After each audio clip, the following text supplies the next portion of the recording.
찬미 예수님. 예, 오늘은 교회에서 정한 하나님 말씀 주간입니다. 우리 신앙인들은 주님의 말씀, 오늘 여기 신구약 성서를 열심히 쓰셔서 제본을 만들어 드렸는데, 우리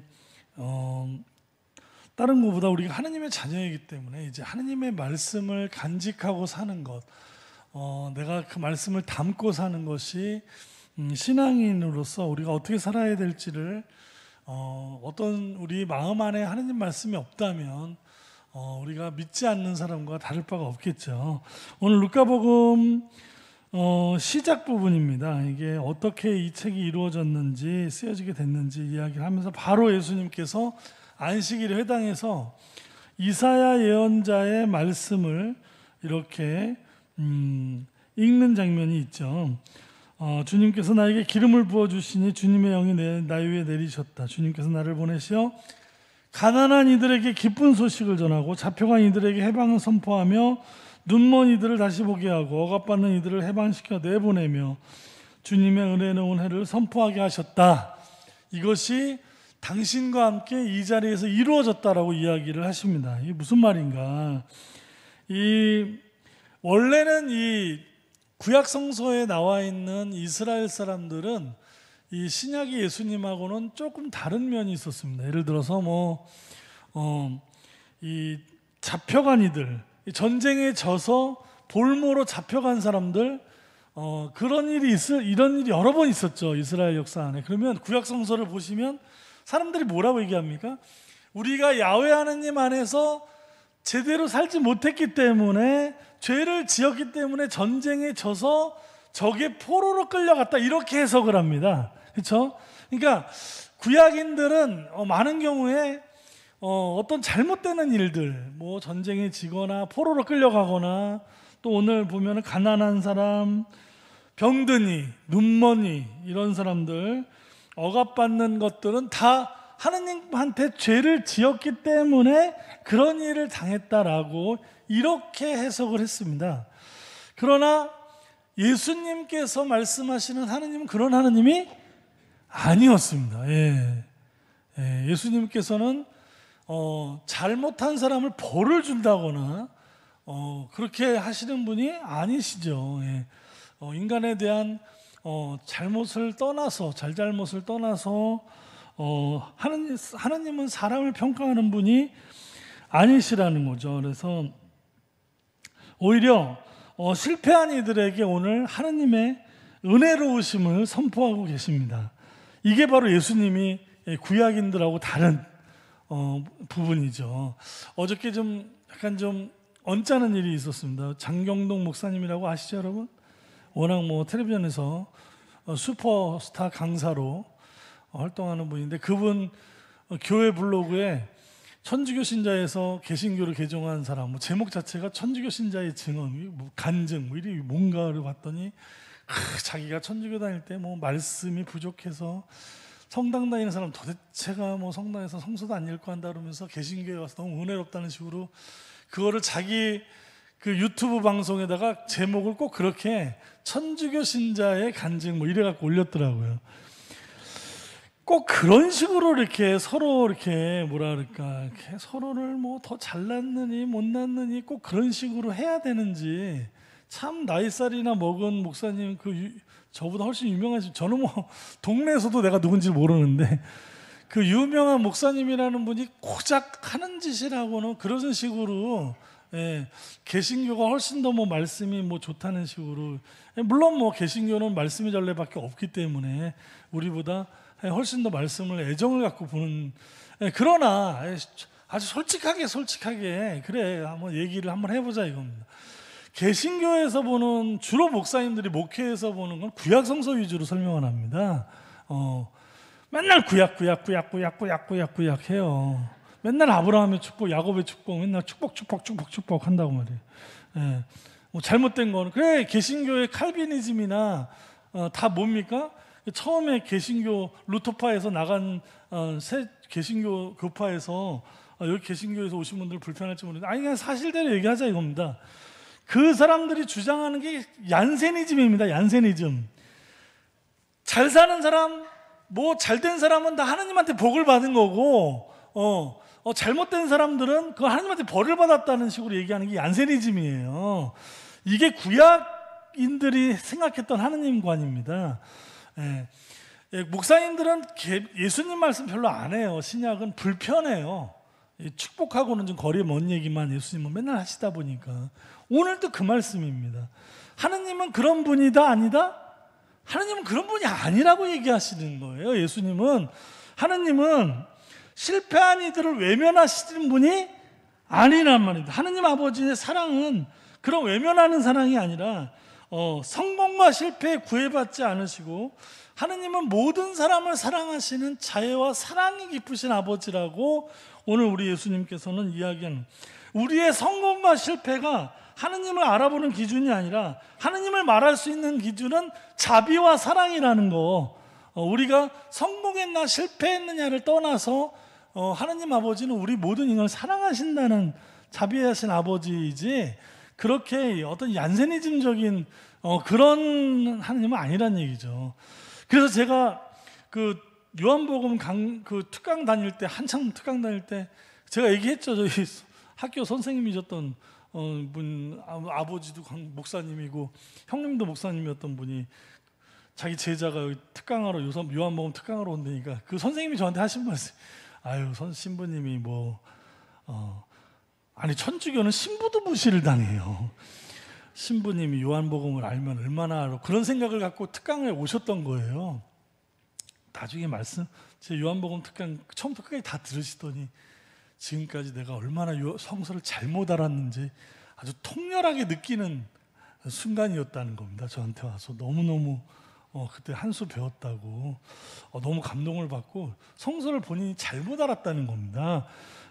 그뿐이 아닙니다. 서창동에서 예비자 7명 들어왔는데 그중에 들어온 소감 얘기하는데 3분이 개신교에서 왔어요. 어떻게 여기 오셨냐니까 자기는 개신교 신자인데 그냥 우연히 엄마 따라서 천주교 여기 서창 미사들이 같이 그냥 가자 그래서 왔는데 신부님 강론 들어보니까 우리 목사님하고 너무 다르다는 거예요. 그러면서 도저히 자기네 교회에서 이건 못하겠다고 해서 그렇게 똑같은 이유로 3분이 동시에 서로 다른 분인데 미사 왔다가 제가 이런 사람이에요.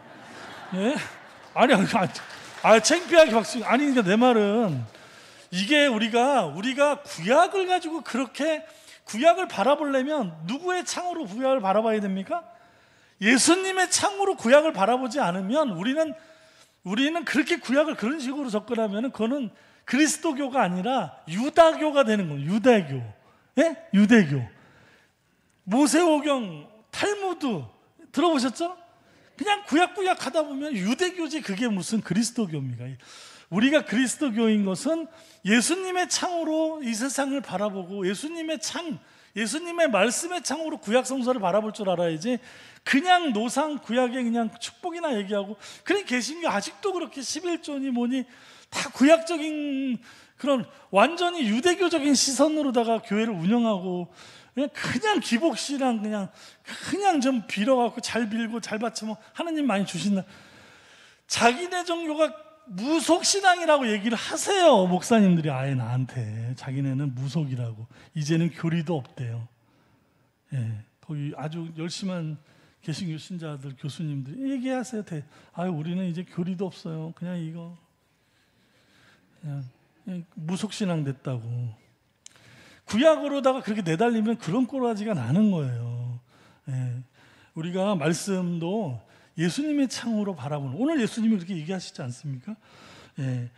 그래서 우리 삶을 볼 때 하느님이 너무나 자비로우시니까 우리가 어떻게 살라는 거죠? 아버지가 자비로우신 것처럼 너희도 자비로운 사람이 되라고 얘기를 하시는 겁니다. 여러분도 자비로운 사람이 되십시오. 우리가 하느님의 자비를 살 때, 우리가 그 삶으로 하느님의 자비와 사랑을 드러내지 않으면 우리는 하느님의 자녀가 아닙니다. 지금 이 대한민국이 사실은 지금 좀 대선 전국인데 사실은 참 실망스럽습니다.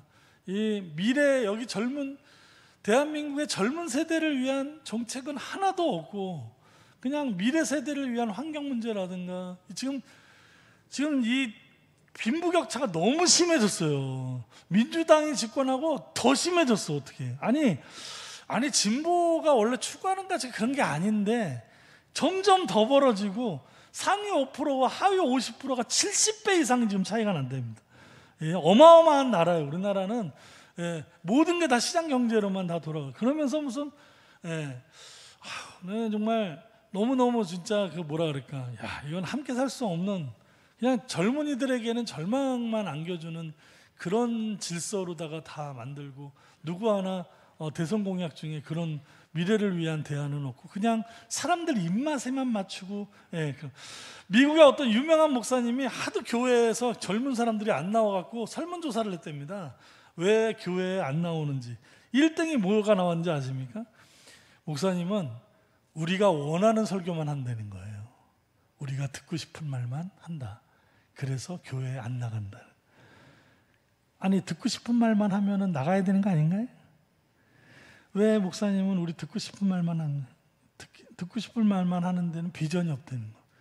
사람들 입맛에만 맞출 줄 알고 표심만 잡으려고 하는 이런 얄팍한, 이 나라의 미래가 있겠습니까? 이래가지고 무슨 정치 철학도, 이 민족이, 이 나라가 미래가 있는 그런 대안과 대선을 준비하는 게 아니라 그냥 사람들 입맛에만 맞추고 서로 공격해갖고 이미지나 깎아내리는 이런 아주 얄팍하고 빈부격차가 계속 벌어지는 이런 나라가 아니죠. 우리는 정말 우리가 함께 살 수 있는 세상을 만들기 위한 설계가 너무나 필요하다. 그만 흥분하겠습니다. 죄송합니다. 여러분들에게 부담을 주고 싶진 않은데, 그래서 오늘 우리 자비를 실천하자. 네 번째 주는 그래서 수요일 날 콩고 민주공화국 완바에서 사셨던, 거기 출신 신부님이 오셨어요. 유튜브에 아마 관심 있는 분들은 미사 안 오셨어도 보신 분들 계시죠? 그 완바는 어떤 지역이죠? 아주 그냥 이 스마트폰에 보면 콜탄이라는 게 들어있답니다. 그거 전 세계 매장량의 80%가 이 나라에서 나온답니다. 저도 몰랐습니다, 콩고. 근데 이게 아시죠? 자원이 풍부한데 힘이 약한 나라는 어떻게 되죠? 강대국의 먹잇감이 되는 게 이 세계의 질서입니다. 그러다 보니까 강대국들이 이걸 저가로 차지하기 위해서 계속 내전을 상황을 부추기면서 콜탄을 가지고 불법 무기와 교환하는 막 이런, 아이들이 많이 태어나도 인프라는 완전히 엉망이고, 가장 가난하면서도 아이들은, 굉장히 많은 아이들이 부모가 죽는 거를 눈앞에 목격을 하는 그런 상황에 놓여 있고, 하루에 이틀에 한 끼를 먹는 데죠. 이틀에 한 끼를 먹으면 막 그냥 엉망진창이죠. 반군이 주도하는 거기에서 이 완바 신부님이 그래도 이 아이들에게 뭔가 미래에 뭔가 해줄 수 있는 게 뭔가, 그래서 마을에 뭘 설치했다 그러죠? 바깥 세상과 뭔가, 지금 정규 교육은 도저히 할 수가 없는 거예요. 너무 내전이 심하고 언제 어떻게 될지 모르는 상황이다 보니까 마을에 이제 그 노트북도 한 개, 집을 조그맣게 이렇게 지어갖고 아이들에게 세상이 이것이 전부가 아니다라는 것을 가르쳐주면서 뭔가 직업 훈련도 시키고, 이 완바 햄버거 신부님이 이게 콘솔라타 수도에 거기 들어가 있는데, 저는 뭐 이렇게 비참한 사진 거기서 보내온 사진인데요. 이런 거를 너무 이렇게 뭐 보여드리면서 뭐 이렇게 감성을 자극하고 싶지 않고, 왜냐면 이게 가난을 장사하는 것 같아서. 저 집이죠, 저 집. 저 조그만 나무로 된 집에 노트북 하나 가지고 좀 이 사업을 시작한 거예요. 그래서 우리 성당에서는 우리가 이제 3천만 원을 이미 올마이 키즈에서 거기를 지원을 했고, 우리는 이제 그 돈을 갚아나가는, 천천히. 요거 아이템은 제가 요 전성당서부터 낸 겁니다. 김용욱 신부님한테. 저희 서창동에서 그때 5천만 원짜리 방글라데시, 거기도 이제 IS 지역인데 한국 수녀님들이 그 아이들을 교육하는데 너무 많이 애들이 오니까 도저히 어떻게 할 수 없어서, 그때도 이제 5천만 원을 천천히 해서 다 끝났습니다. 그래서 거기에 어느 한 부분, 화장실 아이들 급식하는 거 선생님들 월급 해갖고 방글라데시를 도운 적이 있는데, 제가 그렇게 아이템을 낸 거예요. 그래서 천천히 우리가 할 테니까 그걸 먼저 집행해달라. 괜찮죠? 부담이 없잖아요. 그래서 이거를 제가 하는 이유가, 우리가 복음을 믿는 하나님 백성이라면 뭐 대단한 거 말고, 우리 대단한 걸 할 수 없습니다만, 우리의 작은 관심과 우리들의 작은 사랑을 모아서 그것이 하나의 저기가 되면 다른 본당에서도 이걸 보고 야 그거 참 괜찮다 따라하면 좋잖아요, 그렇죠? 예, 그래서 좋은 사목 방법 중에 하나를 제가 생각을 해서 이제 김영심한테 제안을 드려서 김영심이 너무 좋다 그래서 지난 성당에서는 방글라데시, 이번에는 콩고에 우리가 완바에 이것을 이제 해서 견적이 이렇게 나왔습니다. 3,100만 원 정도. 컴퓨터 뭐 전기가 안 들어온대요 거기가. 그래서 태양광 패널을 가톨릭 환경연대에서 그걸 준비해서 하면 그걸로 전기를 해서 컴퓨터를 몇 대 해갖고 아이들부터 청소년 청년들까지 해서 거기에 와서 뭔가 세상과 소통하고 하면서 이 내전 상황이 이게 다 이 온 세상이 이렇게 사는 건 아니구나, 뭔가 IT 기술도 가르쳐주고. 그렇게 해서 밑에 후원 계좌는 혹시 나중에 집에서 뭐 가입돈이 좀 나오시면 여기 보내주시면 우리가 차곡차곡 모아서, 그리고 4주에 한 번은 사회복지주일에는 1차 헌금을 좀 나눠서 이렇게 내시면은 이것을 모아서 우리가 뭐 3년 4년 제가 있는 동안에 뭐 충분히 하죠. 뭐 사실 풍무동 같이 이런 동네에서 그거 못 하겠습니까, 그렇죠? 예, 오늘 제가 준비한 같이 묵상하고 싶은 복음을 전하라, 우리 수녀님들이 하신 노래인데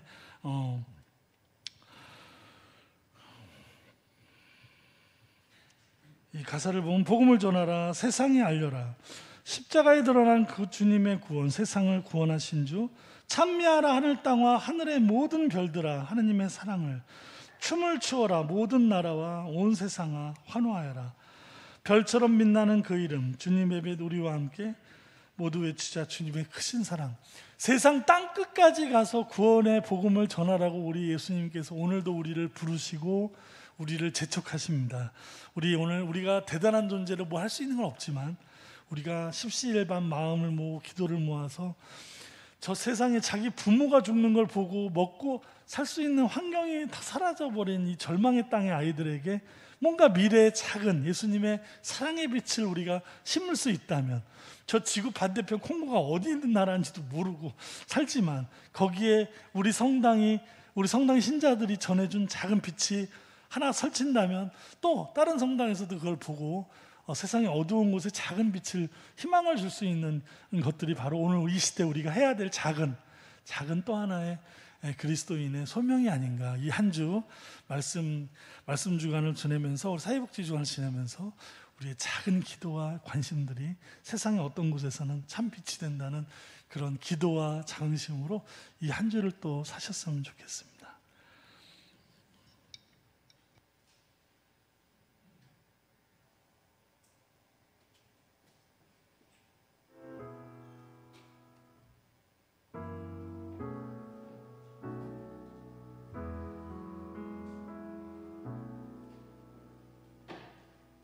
복음을 전하라, 세상에 알려라, 십자가